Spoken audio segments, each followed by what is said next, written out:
जय हिंद बच्चों, जय हिंद, जय भारत। कैसे हो आप सभी। तो बेटा आज का जो हमारा टॉपिक है, बच्चों की बहुत डिमांड थी कि सब नेगेटिव मार्किंग से कैसे बचे। तो मैं कुछ पॉइंट्स आपको बताऊंगा कि आपका जो मार्क्स है वो नेगेटिव होता क्यों है। अगर आपने ये समझ लिया ना कि आप नेगेटिव करते क्यों हो, तो फिर बचने का तरीका तो आपको ऑटोमेटिक पता ही चल जाएगा। तो उसी पर डिस्कस करते हैं। बेटा सबसे पहली बात आती है, बच्चा जो पेपर का लेवल नहीं पहचानता है उसकी वजह से बहुत ज़्यादा गलतियां करता है। क्योंकि बच्चे को लगता क्या है कि जब वो घर पे प्रैक्टिस सेट कर रहा होता है उसका 40 मार्क्स बन रहा होता है, लेकिन जब वो जाकर रियल एग्जाम देता है तो वहां पर वो लेवल नहीं पहचान पाता कि पेपर का लेवल क्या है। सपोज करो पेपर डिफिकल्ट है, लेकिन उसको लग रहा है कि यार तुझे 40 प्लस तो स्कोर करना ही है किसी भी हालत में, क्योंकि लास्ट टाइम मेरिट जो है 40 थी तो मुझे 40 प्लस स्कोर जरूर करना है। लेकिन पेपर अब की बार डिफिकल्ट है, तो 40 प्लस के चक्कर में कि स्कोर मुझे 40 प्लस कैसे भी लाना है, और अगर 40 प्लस मुझे लाना है तो मुझे maximum number of question attempt करना पड़ेगा। तो वो क्या करता है, मैक्सिमम नंबर ऑफ क्वेश्चन की तरफ जाता है और कोशिश करता है कि वो आउट ऑफ आउट अटेम्प्ट कर ले। और अगर उसने सोच लिया मैं आउट ऑफ आउट अटेम्प्ट करूंगा और पेपर का लेवल है डिफिकल्ट, तो सीधी सी बात है बहुत सारे क्वेश्चन के आंसर गलत लगने हैं, और अगर आंसर गलत लगेंगे तो नेगेटिव मार्क्स होने हैं। ठीक है, तो आपको सबसे पहले पेपर का लेवल पहचानना है कि पेपर है किस लेवल का। पता कैसे चलेगा पेपर किस लेवल का है? बेटा आपकी तैयारी क्या है, आपका घर पे प्रैक्टिस सेट में कितना स्कोर बन रहा था उससे पता चल जाता है। अगर जैसा स्कोर आपका घर पे बन रहा था और उसी तरीके से पेपर इजी वे में चल रहा है, आपका आंसर्स मिल रहे हैं आपको, तो मेरिट वही रहनी है, तो आप उसी तरीके से अटेम्प्ट करें। और अगर पेपर डिफिकल्ट जा रहा है तो 4-5 क्वेश्चन कम भी आप अटेम्प्ट करोगे नॉर्मल से। घर पे आपका स्कोर 40 भी आ रहा था, वहां आपका 35 भी बनेगा, तो वो अच्छा स्कोर है। तो सबसे पहले पेपर का लेवल पहचानना है और उसी के अनुसार नंबर ऑफ क्वेश्चन अटेम्प्ट करने हैं। आउट ऑफ आउट अटेम्प्ट के चक्कर में ना पड़े। जो डिफिकल्ट क्वेश्चन है जिसका आंसर आपको बिल्कुल नहीं पता, तो उस पर तुक्का बिल्कुल ना लगाए। पहला तो ये है। दूसरा बेटा क्या है कि जब हम क्वेश्चन को, अपने क्वेश्चन पेपर को सोल्व करना शुरू करते हैं, तो कुछ क्वेश्चंस आते हैं बीच में डिफिकल्ट। हर एक एग्जाम की कहानी है, दुनिया का कोई भी एग्जाम हो, कुछ क्वेश्चंस वो डिफिकल्ट जरूर डालेगा या लेंथी क्वेश्चन जरूर डालेगा, जो आपका जो 3-4 मिनट टाइम ले लेंगे। हम क्या करते हैं, हम उन क्वेश्चन को पकड़ के बैठ जाते हैं, ईगो पर ले लेते हैं कि ये क्वेश्चन तो करना है, ये क्वेश्चन तो इस तरह का क्वेश्चन तो मैंने बनाया है घर पे भी, तो ये क्वेश्चन हो जाएगा, मुझे करना है। और वो उस क्वेश्चन को करने के चक्कर में उसकी 3-4-5 मिनट इस तरीके से खराब हो जाते हैं, उसको पता ही नहीं चलता कि तेरा इतना टाइम खराब हो चुका है। अब होगा क्या, अगर आपने वो टाइम वहां पर खर्च कर दिया तो आपको उसका कहीं ना कहीं तो भुगतान करना पड़ेगा। तो इसका मतलब ये है कि वो पेपर आप पूरा अटेम्प्ट ही नहीं कर पाओ, लास्ट तक आप पहुंच ही नहीं पाओगे। और अगर लास्ट तक नहीं पहुंच पाओगे तो आपका पेपर ही छूट जाएगा, और अगर आपका पेपर ही छूट गया तो सिलेक्शन गया। तो आपको फिर क्या लगता है कि फटाफट चल टिक लगा दे, लगातार 4 ऑप्शन के ए लगा दे या लगातार 4 ऑप्शन के बी लगा दे। अगर 3 भी गलत हो गए, 1 सही हो गया, तो नुकसान तो कुछ नहीं होना। तो ऐसी स्ट्रेटेजी हमारे दिमाग में आने लगती है।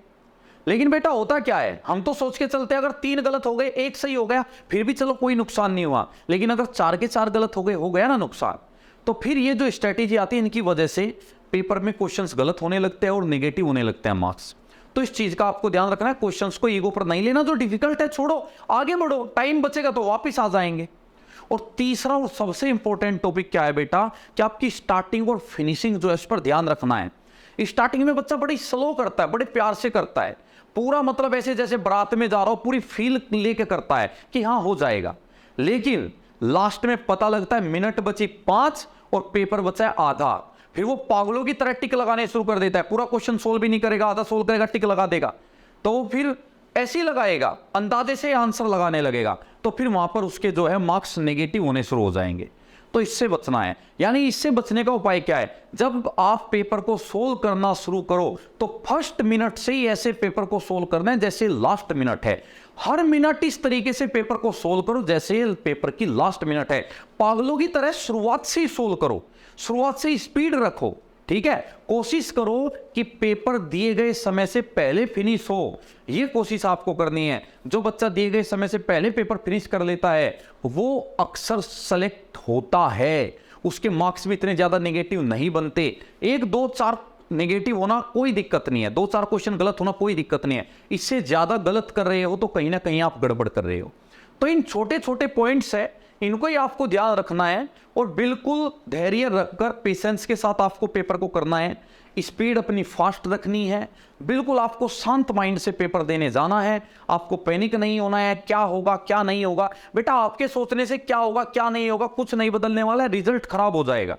आप बस ये सोच के जाओ कि मैंने अपनी जितनी भी तैयारी की है उस तैयारी को अपने दिमाग में रखते हुए आज मुझे अपना बेस्ट देना है, और अगर आप अपना बेस्ट दोगे तो आपका रिजल्ट अच्छा रहेगा। ठीक है, तुक्के इस तरीके से नहीं लगने चाहिए कि आप तुक्कों पे तुक्के लगाते चले गए। नहीं बेटा, पेपर डिफिकल्ट है तो क्या पता मेरिट 35 मार्क्स लग जाए, तो आपको 40 क्वेश्चन ही करने थे और आपने कर दिए, एक्स ग्रुप वालों ने 60-65, वाई ग्रुप वालों ने 50 में से 50 कर दिए, तो क्या फायदा हुआ उस चीज का?